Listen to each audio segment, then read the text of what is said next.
Alors, imaginez un pont, mais pas n'importe quel pont. Un pont qui ne relierait pas juste deux rives, mais carrément deux continents, deux cultures et des milliers de destins. C'est exactement ça, l'ambition du projet Kinshasa-Boston.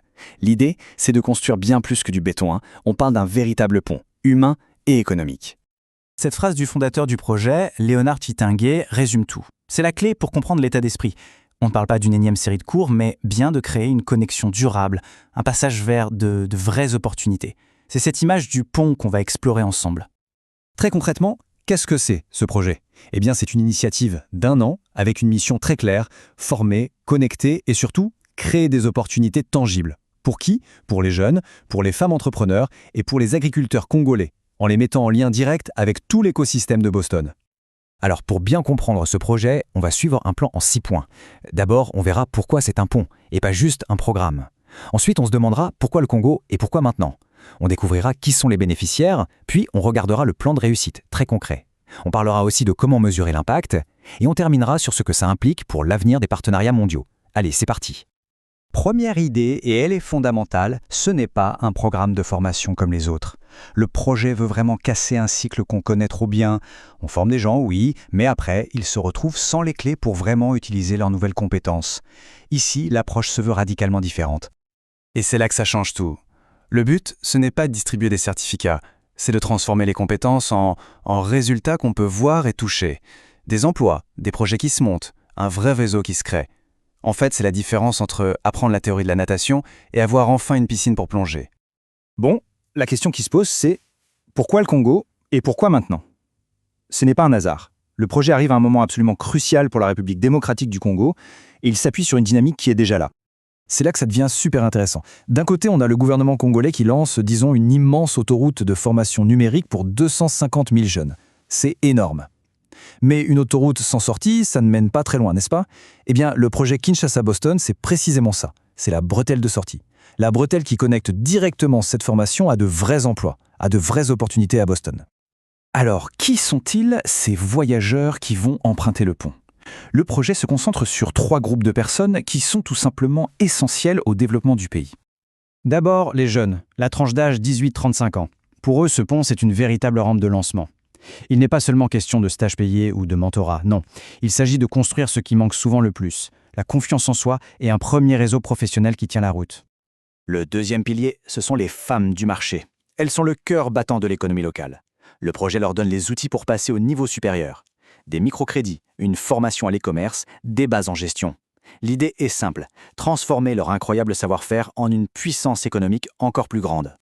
Et enfin, les agriculteurs. Pour eux, ce pont, ça veut dire quoi? Ça veut dire moderniser leurs techniques de culture, bien sûr, mais surtout, ça veut dire créer un chemin direct entre leurs champs et les marchés, y compris à l'international, pour que leur travail soit enfin valorisé à sa juste valeur. Une belle vision, c'est bien, mais un plan solide pour la réaliser, c'est encore mieux. Regardons maintenant ce qui rend ce projet crédible, son équipe, ses partenaires et sa feuille de route, qui est très très claire. Aux commandes du projet, on a un duo qui fait sens. Léonard Chittingué, le constructeur de ponts culturels entre les deux villes, et Dislev Kanku, qu'on pourrait voir comme l'architecte technique, un expert en data et intelligence artificielle. C'est vraiment cette alliance entre l'humain et la technologie qui donne sa force au projet. Et regardez la qualité des partenaires. Avoir des noms comme le MIT, Harvard ou la ville de Boston à ses côtés, ce n'est pas rien. Ça montre que cette alliance Boston-Kinshasa, ce n'est pas juste un joli nom sur une brochure, c'est une vraie garantie de qualité et d'accès à un réseau de premier plan. Le calendrier est bien ficelé, sur 1 an. Tout démarre fin 2025 avec la signature des accords. Début 2026, on recrute et on forme les 100 premiers participants. Ensuite, ça s'enchaîne, création de stages, lancement de 15 startups et à la fin, on évalue le tout pour voir si le pont est solide. C'est une approche qui ne laisse vraiment rien au hasard. Parlons maintenant d'un point crucial. Comment on mesure les résultats? Comment être sûr que ce pont a un impact réel, un impact qu'on peut quantifier? Là, on ne parle pas de promesses en l'air. Le succès va se mesurer avec des chiffres, du concret, et ce dès la première année. L'objectif, c'est d'atteindre 500 jeunes avec un revenu stable, de créer 50 stages, de formaliser 25 startups prêtes à exporter. C'est sur la base de ces résultats que le projet sera jugé. La transparence, on la retrouve aussi dans le budget. Comme on le voit ici, la majorité des fonds, plus de la moitié en fait, est injectée directement dans la formation, le mentorat et le financement des nouvelles startups. L'argent va là où il a le plus d'impact. C'est aussi simple que ça. Et pour suivre tout ça, il y a un outil fait maison, l'APCmetrics Hub. Il mesure les chiffres, bien sûr, comme le nombre d'emplois créés, mais il va plus loin, en évaluant aussi la dimension humaine. Est-ce que les participants ont gagné en confiance, en leadership? C'est une vision à 360 degrés de ce qu'est la réussite. Pour finir, prenons un peu de hauteur. Parce qu'au-delà de ces objectifs immédiats, ce projet il propose en fait une toute nouvelle façon de voir la collaboration internationale. Et c'est peut-être ça l'idée la plus puissante. Ce pont fonctionne dans les deux sens. Kinshasa y gagne des emplois, une ouverture sur le monde. Mais Boston aussi y trouve son compte. Un accès à un marché africain qui explose, des échanges culturels plus riches et l'image d'un leader dans la coopération mondiale intelligente. C'est un vrai partenariat gagnant-gagnant. Cette citation, elle résume parfaitement la philosophie du projet. L'idée que comprendre la culture de l'autre, ce n'est pas juste un plus. Non, c'est le fondement de la confiance, et donc du succès. C'est le ciment qui fait tenir le pont. La question qu'on peut se poser en conclusion, c'est celle-ci.